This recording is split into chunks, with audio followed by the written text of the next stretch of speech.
Anime fans அனைவருக்கும் வணக்கம். So இன்னைக்கு நம்ம 10,000 வேர்ல்டு எபிசோட் 166, 167 தான் பார்க்க போகிறோம். அந்த டெம்பிள் எல்டர்ஸ் வந்து இன்னமும் லின்ஃபங் எதிராக தான் பேசுகிறாங்க. ஆனால் டெம்பிளோட வந்து தடுத்துறாரு. அவர் என்ன சொல்கிறாருன்னா, இதை பற்றி நம்ம மறுபடியும் பேச வேண்டிய அவசியம் கிடையாது. ஏன்னா அந்த காடே வந்து இவனுக்கு சப்போர்ட் பண்ணி பேசிட்டு போயிட்டாரு. அந்த மனுஷன் மட்டும் இல்லைனா எப்பயோ டீமன்ஸ் வந்து இந்த ஒரு கான்டினென்ட்குள்ளே வந்திருப்பாங்க. அப்போ அவர் பேச்சு கூட நம்ம மதிக்கலாம்னா எப்படி? அது மட்டும் இல்லாமல் இவங்க என்ன பண்ணாங்க, இவங்களோட சுயநலத்துக்காக நம்ம ஹீரோடைய சோல்குள்ளே போய் அவனோட டெக்னிக்கெல்லாம் பார்க்கணும்னு நினச்சாங்க. அதான் மனுஷன் என்ன சொல்கிறாரு, உங்களோட எல்டர் பதவியை நான் வந்து திரும்ப வாங்கிடுறேன் அப்படின்னு சொல்கிறாரு. இவனுங்களா ஐயோ ஏன் இந்த மாதிரி பண்ணுறீங்க அப்படின்னு பேசலான்னு பார்க்குறானுங்க.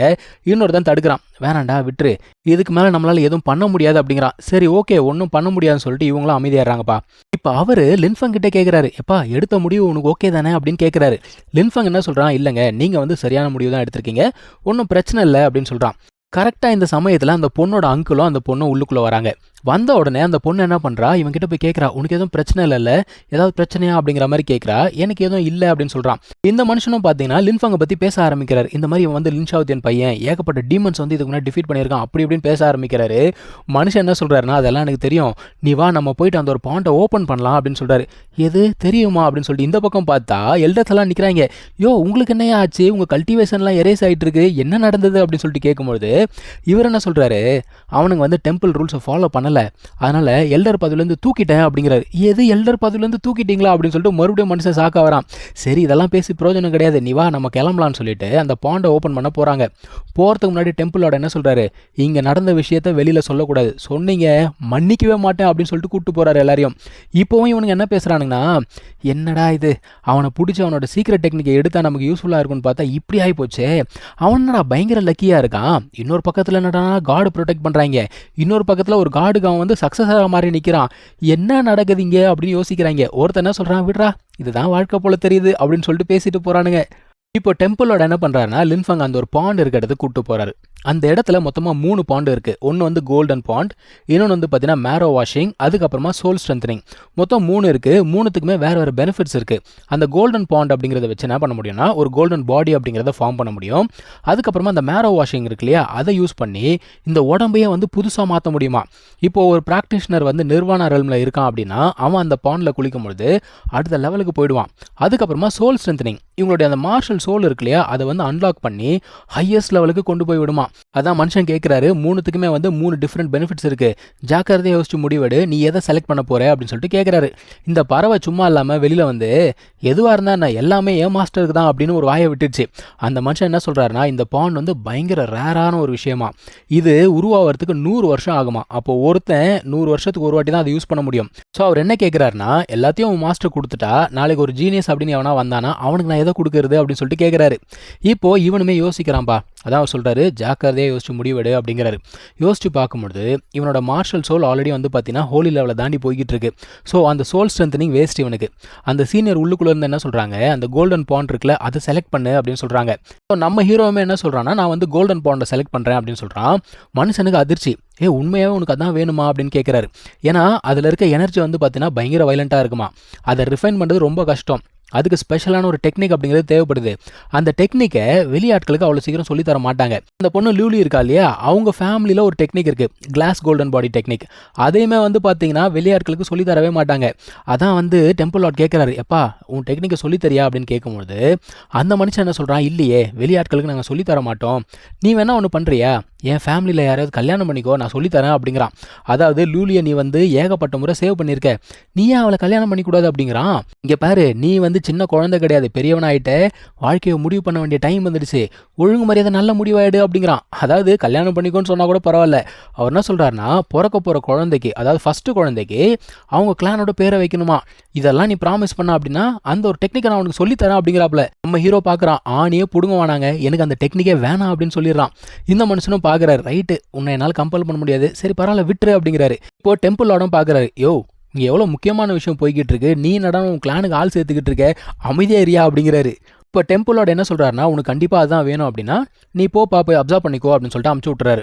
இந்த மனுஷன் பார்க்குறான், ஏன் அமுச்சு விட்டீங்க, ஏன்னா அவங்ககிட்ட வந்து டெக்னிக்கும் இல்லை, டெக்னிக் இல்லாமல் அதை அப்சர்வ் பண்ணுறது ரொம்ப கஷ்டம், ஸோ இது ஒரு வேஸ்டட் ஆப்பர்ச்சுனிட்டியாக போயிடுமே அப்படிங்கிறாரு. ஆனால் அந்த பொண்ணு என்ன சொல்கிறான்னா, இல்லை அவன் வந்து கான்ஃபிடென்ட்டாக போகிறான்னா கண்டிப்பாக அவன்கிட்ட ஏதோ டெக்னிக் இருக்கும் போல தெரியுது அப்படிங்கிறா.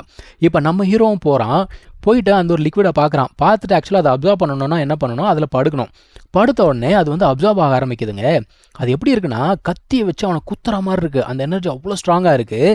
அதை உள்ளுக்குள்ளே எடுக்கிறது ரொம்ப கஷ்டம். அவன் பாட்டுக்கு கதறான்.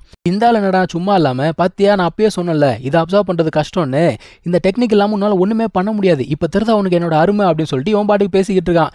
ஏண்டா ஆள் செய்கிற இடமா இது? நம்ம ஹீரோவால் சுத்தமாக வலி தாங்கவே முடியல.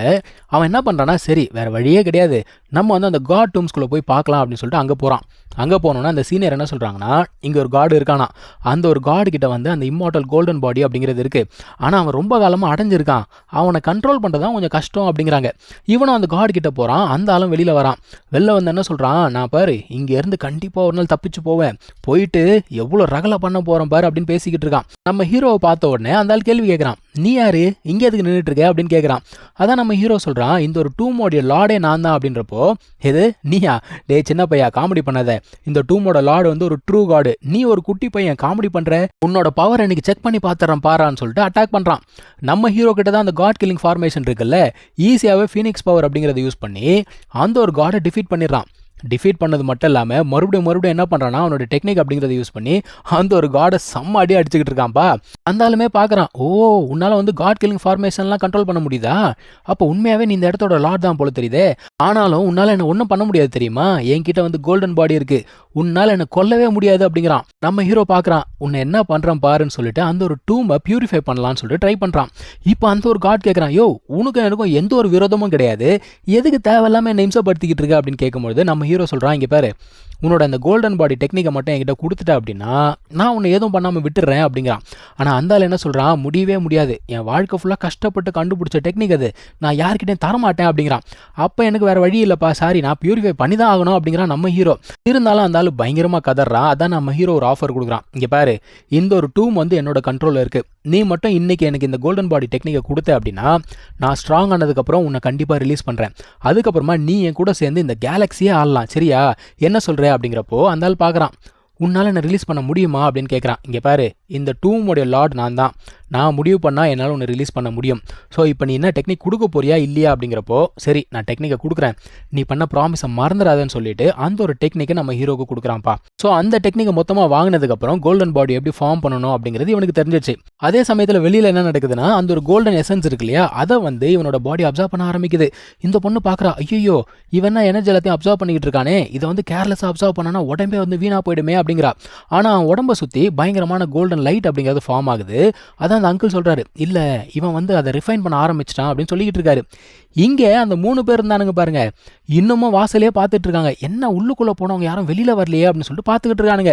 உள்ளுக்குள்ளே ஒரு 2 பேர் போய் பார்த்தா அவனுங்களுக்கு ஆச்சரியம், ஐயோ யார் உங்கள் கல்டிவேஷன் எல்லாத்தையும் எரேஸ் பண்ணுது, உங்களை யார் ஹர்ட் பண்ணது சொல்லுங்க அப்படிங்கிறானுங்க. ஆமாம் சொன்னால் போய் கிழிச்சிருவீங்க. அவனுங்க பார்க்குறானுங்க, எப்பா பேசுறதுக்குலாம் எதுவும் இல்லை, வாங்கடா போகலாம் அப்படின்னு சொல்லிட்டு கிளம்பி போகிறானுங்க. ஸோ இங்கே தான் இந்த ஒரு எபிசோட் முடியுதுங்க. நம்ம அடுத்த எபிசோடில் மீட் பண்ணலாம். தேங்க்யூ ஸோ மச் ஃபார் வாட்சிங். Take care. பை.